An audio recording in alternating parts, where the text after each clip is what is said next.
Bonjour à toutes et à tous, bienvenue dans un nouvel épisode de Zététique et Journalisme.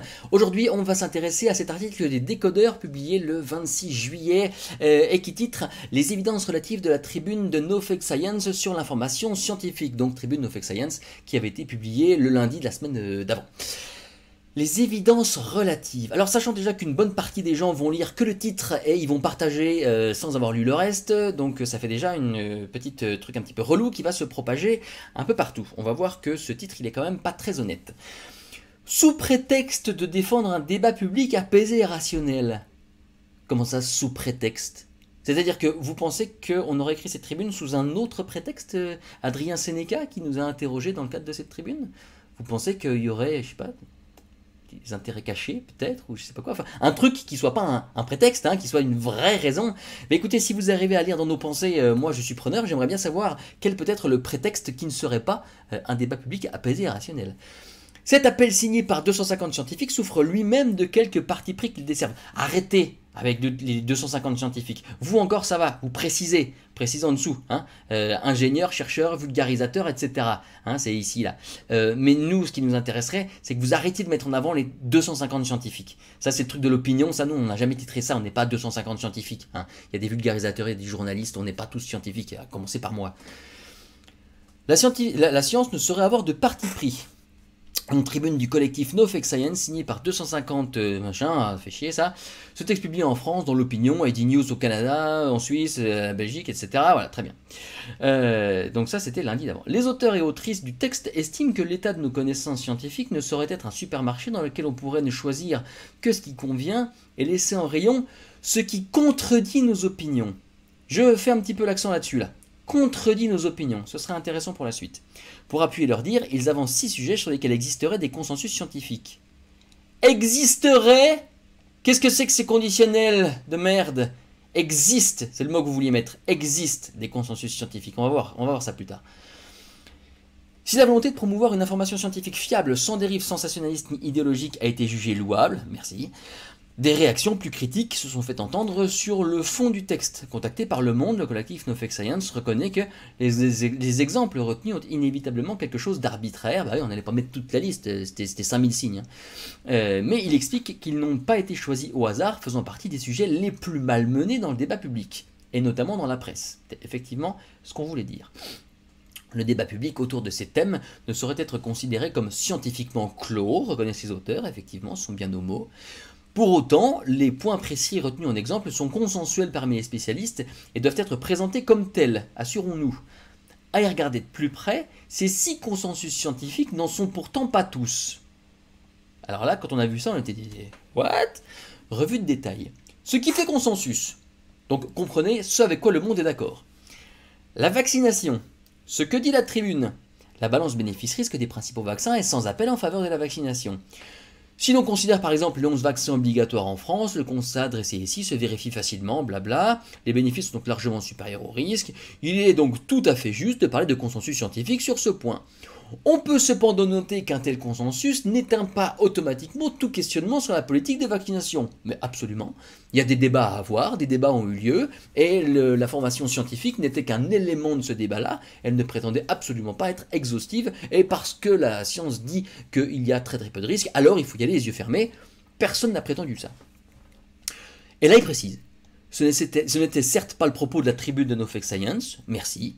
Ah putain, c'est quoi ces mises à jour régulières là, sans déconner, c'est bon, je suis dessus là, putain. Alors j'en étais où? Ce n'était certes pas le propos de la tribune No Fake Science, mais des questions demeurent ouvertes sur l'âge auquel vacciner, le nombre d'injections, la composition des produits, et certainement d'autres. Effectivement, mais merci de le préciser, ce n'était pas le propos de la tribune. On va garder ça en tête pour plus tard. Nous, on n'avait même pas parlé des 11 vaccins. Au début, on voulait faire ça. Et en fait, comme on s'est dit que la tribune elle allait partir à l'international, c'était un peu trop franco-français pour que ce soit intéressant pour d'autres pays. Et puis également, au début, on avait été un peu moins nuancé que ça. On avait dit la vaccination, la balance bénéfice-risque, c'est très bonne. Et effectivement, il y a certains vaccins, la balance bénéfice-risque, elle est moyenne. Mais ces vaccins-là, ils sont ni recommandés, ni obligatoires, ni rien du tout. De type vaccin contre la gastro, par exemple. Il y a des cas où elle est vraiment pas utile. Donc voilà. Donc on avait mis un peu d'eau dans notre vin, c'est pour ça que cette phrase-là avait été sortie telle qu'elle. L'homéopathie. Ce que dit la tribune, il n'existe aucune preuve de l'efficacité propre des produits homéopathiques. Donc eux ils disent ça dans leurs propres mots, On peut même aller plus loin que nous, donc ils sont complètement d'accord. Et puis il termine, donc je vous laisse lire ce machin-là, donc la haute autorité de santé, blabla.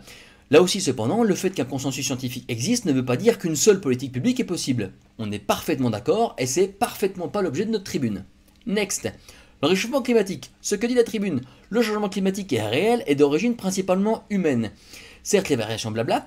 Selon les experts, ce sont bien les gaz à effet de serre qui ont joué un rôle prépondérant. Selon le dernier rapport du GIEC, etc., ils redonnent les chiffres avec les prévisions les plus probables et les trucs les plus alarmistes. Ils sont d'accord avec nous, et ça tombe bien parce qu'on n'a jamais vu le monde être, je sais pas moi, climato-négationniste, anti-vaccin. Voilà. Donc, ça fonctionne très bien. Ce qui est plus discutable, et là on va voir les petites pirouettes sémantiques qu'ils utilisent, pour dire qu'en fait, ça leur arrache la gueule de dire qu'ils sont d'accord, mais comme il faut qu'ils soient pas d'accord, ils vont mettre d'autres trucs à côté qui n'ont rien à voir avec notre tribune. Je vous le spoil, mais bon, moi je trouve que ça saute à la gueule. Le glyphosate. Ce que dit la tribune. Aux expositions professionnelles et alimentaires courantes, les différentes instances chargées d'évaluer le risque lié à l'usage du glyphosate considèrent comme improbable qu'il présente un risque cancérigène pour l'homme. Il me semble que la phrase elle est suffisamment alambiquée, bon pour être un peu relou, mais on prend bien nos précautions. Inclure le glyphosate dans une liste de sujets qui font l'objet d'un consensus scientifique est discutable. Pourquoi? Parce que c'est le glyphosate et que vous l'aimez pas? Pourquoi ce serait discutable ici et pas sur les vaccins, par exemple? Parce que nous, la phrase qu'on dit là, elle fait consensus. Ce truc fait consensus. C'est pas le fait que ce soit sur le glyphosate, particulièrement. C'est le fait que cette phrase-là, avec tout ce qu'on y a mis, le bloc, fait consensus. Cet herbicide massivement utilisé dans le monde est en réalité au cœur d'une controverse scientifique où chaque mot a son importance. Aux expositions professionnelles et alimentaires courantes, les différentes instances chargées d'évaluer le risque lié à l'usage du glyphosate considèrent comme improbable, pas impossible, improbable, qu'il présente, à nouveau on le remet, un risque cancérigène pour l'homme. Ah bah si chaque mot a son importance, je pense qu'effectivement on est bien placé pour le savoir parce qu'on a vraiment fait gaffe en écrivant cette putain de phrase. Ici les auteurs de la tribune mentionnent les différentes instances chargées d'évaluer le risque. Et il est vrai que celles-ci jugent limiter les risques du glyphosate pour la santé humaine. Merci d'être d'accord. Ah bah il y a des paragraphes qui suivent. Alors lisons ça avec intérêt. Je joue bien, hein. Le problème, c'est que ces agences sanitaires ne sont pas les seules à explorer le sujet. Le CIRC, une agence de l'OMS, a classé ainsi le glyphosate comme cancérigène probable. Cette décision n'a pas valeur réglementaire, mais elle est le fruit d'un travail scientifique. Mais vous n'êtes pas sans savoir, les décodeurs, vous êtes des grands garçons maintenant, que le CIRC s'occupe de parler du danger et non du risque, et que nous, dans notre phrase, on a bien parlé 2 fois en plus du risque. Donc qu'est-ce que c'est que ce paragraphe qui n'a aucun rapport? Plusieurs études sérieuses ont également pointé de possibles risques pour les agriculteurs qui utilisent des produits à base de glyphosate. Et là, ils renvoient vers le truc qui nous dit qu'il y a un risque accru de développer un lymphome non-Hodgkinien pour les plus hautes utilisations du glyphosate. Le dernier quartile, ceux qui en mettent la dose. Nous, notre phrase, c'est aux expositions professionnelles et alimentaires courantes. C'est pas ceux qui prennent un bain de glyphosate tous les 4 matins. D'accord? Donc, merci de effectivement confirmer qu'il y a bien consensus. Et on va voir le petit problème qu'ils ont éventuellement dans la compréhension du consensus. Ça se passe par ici. Ces éléments font que bon nombre de spécialistes, lesquels, se montrent beaucoup moins catégoriques que les auteurs de la tribune No Fake Science. C'est un sujet difficile avec pas mal d'incertitudes et il est nécessaire d'approfondir nos connaissances, expliquait ainsi Robert Barocchi, médecin toxicologue et directeur de recherche à l'INSERM. Mais personne n'a dit le contraire. Au contraire, approfondissons nos connaissances. Nous, ce qu'on veut, c'est que quand on a des connaissances bien établies, la presse s'en fasse le relais comme étant des connaissances bien établies. Et pas des trucs qu'il faut prendre avec des parenthèses. Ah oui, alors les scientifiques ils disent ça, mais peut-être que... Non, non, non. C'est une connaissance. Et si vous parlez de ce sujet-là, vous mettez cette connaissance en avant. Parce que c'est le meilleur niveau de preuve qu'on a à l'heure actuelle. Et alors là, on a ce machin-là qui est droppé là au milieu. Un consensus qui ne fait pas l'unanimité. Alors, j'hésite à savoir de quelle façon est-ce qu'ils ont mal compris ce que c'est qu'un consensus. Soit ils parlent de l'unanimité en science, et auquel cas il est bien établi qu'un consensus... ça ne fait pas l'unanimité ni dans la communauté des chercheurs en tant que personne, ni dans les résultats des études, parce qu'on sait très très bien que les études peuvent dire d'autres choses que ce qui est consensuel par ailleurs, pour tout un tas de raisons. Pour une raison de construction, Vous avez par exemple une marge de 5% qui fait que, donc c'est une marge arbitraire, mais c'est une marge qui est quand même utilisée, qui fait que statistiquement, il y a une étude sur 20, normalement à peu près, qui va dire le contraire de ce que disent les 19 autres. Si bien que de temps en temps, on tombe sur une étude qui dit par exemple, si 20 études disent X, on peut tomber sur une étude qui dit moins X. Bah, ça arrive. Ça arrive parce que, est-ce qu'il y a eu un coup du hasard qui a fait que? Est-ce que la construction du protocole a fait que c'était moyennement pertinent? Est-ce qu'il y a eu de la corruption? Est-ce qu'il y a eu plein de trucs qui fait que, oui, effectivement, ce 5%-là, il existe. Bon. Donc, de fait, par construction, déjà, il ne peut pas y avoir d'unanimité. Ensuite, selon les points de vue qu'on décide de prendre au moment de construire l'étude, il peut y avoir des conclusions différentes. Et à ce moment-là, il faut checker les protocoles, regarder ce qui est le plus pertinent, et c'est précisément à ça que servent les méta-analyses. Une méta-analyse, elle va dire, en tenant compte de la force d'une étude, en tenant compte du protocole qui a été mis en place, etc. Voilà ce qu'on peut dire de, par exemple, 150 études sur ce sujet-là. Sur ces 150, il y en a peut-être 132 qui sont tout à fait d'accord entre elles, il y en a peut-être 8 qui disent « Oh, on ne sait pas », et puis il y en a peut-être 10 qui disent « Ah, nous on trouve pas ça ». Oui, mais le consensus, la méta-analyse, elle est toujours du côté « Oui, c'est ok ». Donc quand on réunit plusieurs méta-analyses qui elles aussi auront des petites dissensions au sein des propres études qu'elles utilisent, on va avoir un consensus qui ne fait pourtant pas l'unanimité. Donc s'ils parlent d'un point de vue scientifique, clairement ils ne comprennent pas ce que c'est qu'un consensus. S'ils parlent d'un point de vue grand public, alors là c'est encore pire. Le consensus ne fait pas l'unanimité et c'est clairement ce qu'on dénonce dans notre tribune. On aimerait bien que les consensus y fassent l'unanimité, précisément en demandant à la presse de relayer ces consensus-là quand le sujet est abordé. Donc, de l'un ou de l'autre, cette phrase-là, elle est très très bizarre, on ne comprend pas bien ce qu'elle va foutre là au milieu, quoi. Bon. Outre la santé des personnes, donc là on est complètement en dehors de ce que dit notre tribune, je ne sais même pas ce que ça vient foutre là, pourquoi est-ce qu'ils relativisent le consensus bien établi que eux-mêmes ils approuvent un peu plus haut en disant, outre la santé, on sait bien, pourquoi vous n'avez pas fait pareil sur les vaccins par exemple? Pourquoi vous n'avez pas dit, outre la balance bénéfice-risque, il y a effectivement des problèmes économiques, effectivement des... Pourquoi vous n'avez pas fait ça? L'usage massif du glyphosate dans le monde pose également des problèmes environnementaux, on est au courant, oui, qui sont documentés par les études scientifiques, on sait, si bien qu'en résumant, le glyphosate a un simple, improbable risque cancérigène pour l'homme. Le collectif No Fake Science semble s'écarter de sa propre recommandation de ne pas choisir ce qui nous convient et laisser en rayon ce qui contredit nos opinions. Mais on ne l'a pas laissé de côté parce que ça contredit nos opinions, on l'a laissé de côté parce que précisément il n'y a pas de consensus. Parce que précisément ces domaines-là méritent le débat, parce que effectivement au niveau de l'environnement, ça s'accumule un petit peu dans les eaux de surface, parce qu'il peut y avoir des problèmes avec certains batraciens ou animaux aquatiques, etc. On le sait, et comme ça ne fait pas consensus et que notre tribune est précisément sur la chiasse que fait la presse en règle générale avec certains consensus, alors on a mis ça en avant. Mais si vous demandez parmi les rédacteurs de la tribune, ça ne contredit pas nos opinions. On va pas dire, allez-y, mettez-en sur une, je sais pas quoi, quel animal aquatique par exemple, sur une salamandre, mettez-en sur une salamandre, elle va kiffer. Non, on dit pas ça. Donc on ne le laisse pas en rayon pour ça. On sait très bien que les débats existent et que les débats doivent avoir lieu à la fois dans le monde scientifique et à la fois dans le monde sociopolitique. Nous, les citoyens, les politiques, la presse, tout ça. Pas de problème, aucun problème. Interrogé sur ce sujet, le collectif explique au Monde qu'aborder les enjeux environnementaux du glyphosate aurait été plus complexe et inadapté aux contraintes de la tribune. Oui, vu qu'on parle de consensus et que précisément il n'y en avait pas. Il affirme par ailleurs ne pas reprocher à la presse de mentionner les doutes soulevés par les experts des études, mais de regretter que la médiatisation de certains débats se focalise avant tout sur ces éléments. Oui, parce qu'au bout d'un moment, quand les éléments, par exemple sur la cancérogénéité, ils sont assez clairs mais qu'on les remet tout le temps en question, c'est relou. Ou alors quand on prétend les diluer en disant « Oui mais il y a d'autres problèmes, regardez ». Oui, mais ça dilue pas le problème sur le risque de cancer par exemple. Mais pourquoi alors avoir uniquement mis l'accent sur les avis des agences concernant l'herbicide? Vous allez mettre les avis de qui? Autres? Votre grand-mère, votre coiffeur, votre plombier?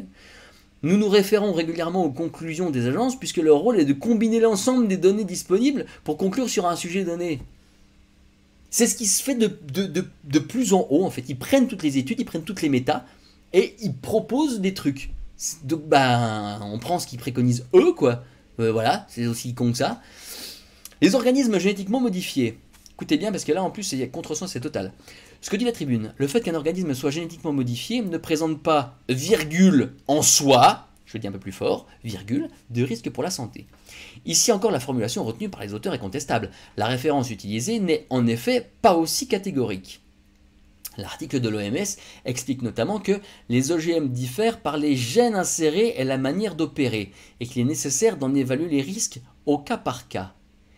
Si bien que, comme on le dit dans notre phrase, ce n'est pas un problème d'OGM en soi, c'est pas le fait qu'il soit OGM qui créerait éventuellement un risque pour la santé, c'est le fait qu'on y ajoute des gènes qui soient déjà délétères pour la santé, ou le fait que la technique, mais on ne sait pas bien comment, puisse poser problème. Donc c'est pas un problème en soi, et le fait qu'il faille vérifier au cas par cas, ça veut justement dire que ces cas peuvent arriver, et que justement on ne va pas virer tous les OGM, parce que la technique en elle-même serait problématique. Donc vous voyez le contresens en fait, ils disent que bon, on s'est un peu gouré, en mettant un truc qui dit justement qu'on ne s'est pas gouré. C'est pas en soi, il faut checker au cas par cas en fonction de ce qu'il y a dedans. Et oui, oui. Toujours sur le même, il est impossible de se prononcer de manière générale sur tous les aliments transgéniques. Ah oui, parce que les aliments, il y a des gens qui sont allergiques, il y a des gens qui ont des problèmes avec les trucs, mais c'est pas le fait de la technique OGM. Et la plupart des autorités nationales estiment que les aliments génétiquement modifiés nécessitent des évaluations spécifiques. C'est le cas, c'est quand même neuf comme truc, et puis selon ce qu'on met, on ne sait pas ce que ça peut donner. Donc évidemment qu'il faut toujours des évaluations spécifiques, et en fait c'est pas lié qu'aux OGM. Cependant, l'OMS note que les OGM commercialisés aujourd'hui dans le monde n'ont pas été jugés dangereux pour la santé humaine. Donc non seulement en tant qu'OGM, ce qui aura en fait pas beaucoup de sens, mais en plus en tant que ce qui était rajouté dedans, en tant que les gènes qu'on a modifiés, etc., pour produire plus, moins d'herbicides, plus de nutriments, etc. Donc on est doublement dans la corroboration de ce qu'on a dit. C'est intéressant. Merci donc d'en faire une digression qui ne sert pas à grand chose. On n'a jamais pu montrer que leur consommation par le grand public dans les pays où ils ont été homologués ait eu un quelconque effet sur la santé humaine. Voilà. Merci, bonsoir. Et donc là, ils refont une autre digression. Au-delà des questions de santé évoquées par la tribune, les OGM posent néanmoins d'autres enjeux, notamment en termes de brevetabilité du vivant, alors ça aussi il faudra en parler parce qu'il s'en dit des conneries sur ce truc, et de dépendance des agriculteurs aux sociétés qui en commercialisent les semences. Autant de réserves politiques qui ne relèvent pas forcément de l'obscurantisme ou de la mauvaise foi, mais on n'a jamais dit ça. Par contre, vous, quand vous avez relevé d'autres trucs sur la vaccination ou sur l'homéopathie, je sais plus, vous avez bien précisé que c'était pas du tout l'objet de la tribune. Pourquoi là vous le précisez pas? Là, pourquoi vous marquez pas une petite ligne là, en mode « mais ce n'est pas l'objet de la tribune ». Ah non. Là, on serait passé à côté? Magiquement? Bon. Le nucléaire. L'énergie nucléaire est une technique à faible émission de CO2 et peut contribuer à la lutte contre le réchauffement climatique. L'énergie nucléaire est-elle verte pour autant? Quoi ce titre à la con? Et déjà, c'est quoi verte? Scientifiquement, comment est-ce que vous délimitez verte? À part par la couleur vert. Ça n'a pas beaucoup de sens. Aucune source d'énergie n'est verte en fait. Alors, si par vert vous entendez qui ne fait pas de pollution, pas de problème, pas de que dalle. À cette question, la réponse ne va pas plus de soi. Et ne fait même plus consensus du tout. Bah ouais, mais vu que c'est pas notre question, du coup, vu que c'est pas un consensus, du coup, on la met pas. Donc nous, on a bien dit, émissions, CO2, lutte contre le réchauffement climatique. C'est tout. En effet, l'atome présente de nombreuses limites et de nombreux inconvénients en matière de gestion des déchets nucléaires, risque d'accident, etc., démanteler les centrales, tout ça. Ce qui rend le débat beaucoup plus complexe que la seule question des émissions de gaz carbonique. Bah complètement. Mais on n'a jamais prétendu que le débat, il devait se maintenir à ça. S'il y a d'autres débats à avoir, bah, qu'il y ait d'autres débats, complètement. Mais par contre, si vous utilisez ce truc-là, c'est-à-dire cet argument-là précisément, référez-vous au consensus puisqu'il existe et qu'il est clair. C'est tout. Et ils le disent, c'est un fait établi, la production d'électricité en France émet relativement peu de gaz à effet de serre, et c'est en grande partie grâce à la prépondérance du nucléaire. Ah bah merci d'être d'accord avec nous en fait, pourquoi vous avez besoin de faire des digressions si vous paraphrasez au milieu d'un autre machin là, exactement ce qu'on dit, qui représente les 3/4 du mix énergétique. Pourtant, une bonne part des personnes interrogées dans le cadre d'une série de sondages Ipsos depuis 2012 croient que les centrales nucléaires contribuent beaucoup ou un peu au réchauffement climatique, ce qui témoigne d'un déficit d'information sur le sujet. Dites le monde, c'est pas à vous d'informer les gens, en règle générale. Ah putain, cette mise à jour. S'il y a un déficit d'information sur le sujet, peut-être que c'est parce que les gens sont mal informés. Et que peut-être qu'au lieu de diluer dans 5 paragraphes une vérité qu'on dit, et que vous redites aussi, peut-être qu'au lieu de diluer ça dans d'autres considérations, vous pourrez dire « Oui, effectivement, le nucléaire, si on le prend sous cet angle-là, c'est vachement bien. » Alors derrière, ça ne vous empêche pas de parler d'économie, ça ne vous empêche pas de parler de sûreté, ça ne vous empêche pas de parler de fuite, de pollution, de je ne sais quoi.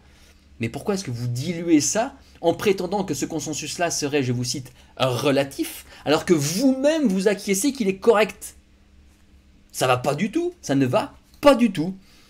Mais de nouveau, la mise en exergue d'une seule affirmation au détriment d'autres enjeux essentiels du sujet peut donner l'impression que No Fake Science a fait son choix dans le supermarché de l'information scientifique. Ben non, parce que le reste, c'est pas nécessairement de l'information scientifique. S'il y a un débat sur la pollution, s'il y a un débat sur la sécurité, s'il y a un débat sur le pognon que ça coûte, les scientifiques, ils n'ont pas à dire « Ah oui, mais c'est mieux si ça coûte tant que si ça coûte tant ». Donc évidemment qu'on va pas mettre ça dans une tribune qui parle des consensus scientifiques. Il n'y a pas de consensus scientifique qui dit c'est trop cher. Il n'y a pas de consensus scientifique qui dit c'est pas assez sécuritaire. Il n'y en a pas. La notion de trop, la notion de mieux, la notion de pas assez, la notion de... c'est pas scientifique. À la limite, si vous posez la question de la sécurité, vous pouvez dire la science dit qu'au niveau de sécurité, on fait ci, on fait ça parce que ça nécessite ci, ça. On peut juger que c'est trop ou pas assez, mais c'est pas une question de consensus, donc ça n'a rien à foutre dans notre tribune.